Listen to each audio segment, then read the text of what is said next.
ക്ഷേത്ര ദർശനത്തിനിടയ്ക്ക് ഫുഡും കൂടെ ആവാം അല്ലേ.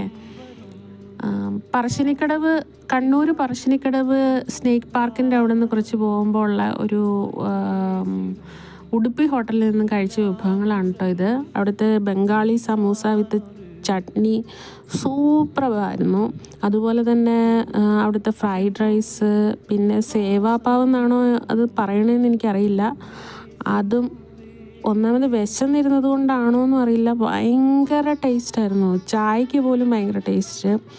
സമൂസയൊക്കെ ഞങ്ങൾ 2-3 പ്രാവശ്യം മേടിച്ച് കഴിച്ചു. അതിൻ്റെ കൂടെ, സമൂസയുടെ കൂടെ ഒരു പച്ച ചട്നിയും പിന്നെ മുളക് എന്തോ ഇങ്ങനെ വറുത്ത പോലത്തെ, ഇപ്പോഴും എനിക്ക് വായിൽ വെള്ളം വരുന്നു, അതുപോലൊരു ടേസ്റ്റ്. ആ ഫ്രൈഡ് റൈസ് ആണെങ്കിൽ നമുക്ക് ചുമ്മാ കഴിക്കാൻ തോന്നുന്നു, ഒന്നും അതിൻ്റെ കൂടെ കൂട്ടാതെ തന്നെ ഭയങ്കര ടേസ്റ്റായിരുന്നു.